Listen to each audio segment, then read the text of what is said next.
Hey everyone, and welcome back to the channel.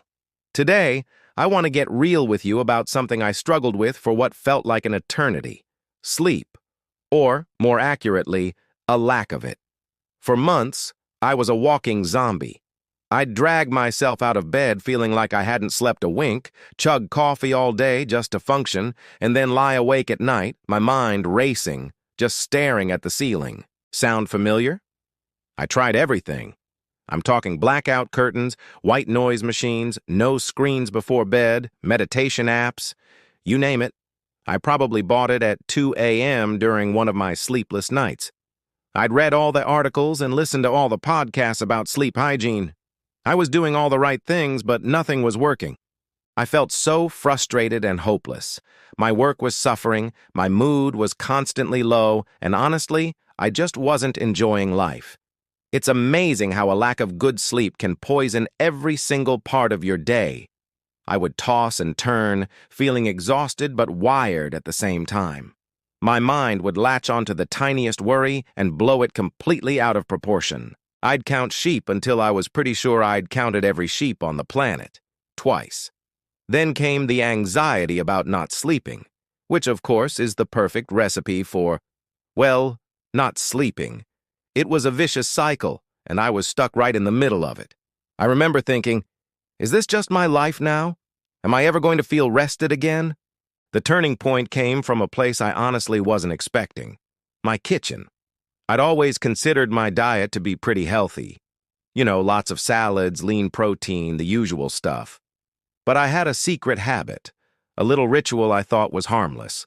Every night, about an hour before bed, I'd have a bowl of my favorite sugary cereal. It was my comfort food, my little treat to end the day. I figured, what's the harm? It's just a small bowl. One day, I was venting to a friend about my sleep issues, and she asked me a simple question: "What are you eating before bed?" I told her about my cereal ritual, and she suggested, just as an experiment, that I try swapping it out for something else. She explained how a big spike in blood sugar late at night, followed by the inevitable crash, could be seriously disrupting my sleep cycles even if I didn't realize it. At first, I was skeptical. Could my innocent bowl of frosted flakes really be the villain in my sleep story? It seemed too simple, but I was desperate enough to try anything. So, that night, I made the swap. Instead of my sugary cereal, I decided to have a small bowl of plain Greek yogurt with a handful of almonds and a few berries. It was still satisfying, but without that intense sugar rush. The first night, I didn't notice a huge difference. I still tossed and turned a bit, but I didn't give up. I stuck with the swap. On the second night, I thought, maybe I fell asleep a little faster. By the third night, something incredible happened. I fell asleep within 20 minutes of my head hitting the pillow, and I slept through the entire night. I woke up the next morning before my alarm, feeling rested. Actually, truly rested. It was a feeling I hadn't experienced in so long that I'd almost forgotten what it was like. It felt like a miracle. I continued the experiment, and the results were consistent. Night after night, I was falling asleep easily and staying asleep. The 3 a.m. wake-up calls became a thing of the past. The brain fog that had been clouding my days started to lift.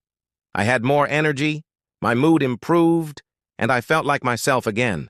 It was transformative, and it all came down to swapping that one bowl of sugary cereal for a balanced, low-sugar snack.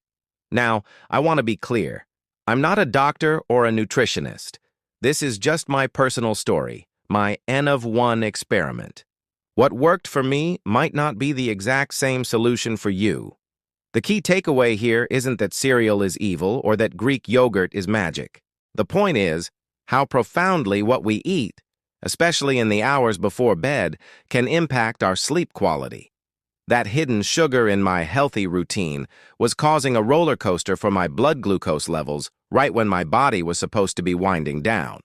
The new snack, rich in protein from the yogurt and healthy fats from the almonds, provided a slow, steady release of energy. It kept my blood sugar stable, signaling to my body that it was safe to power down and enter a deep, restorative sleep.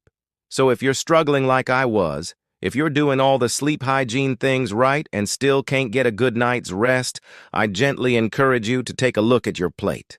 What are you eating or drinking in the evening? Are there hidden sugars in that late-night snack, that glass of juice, or even that healthy protein bar? It might be the missing piece of your sleep puzzle. Try making a small, simple swap.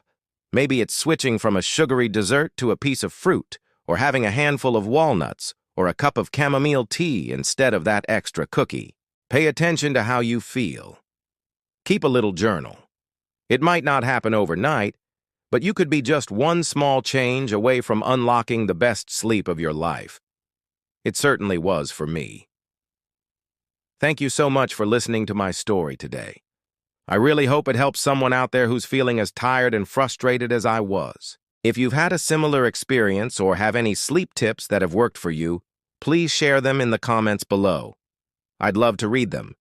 And if you enjoyed this video, don't forget to give it a thumbs up and subscribe for more content. Sleep well, and I'll see you in the next one.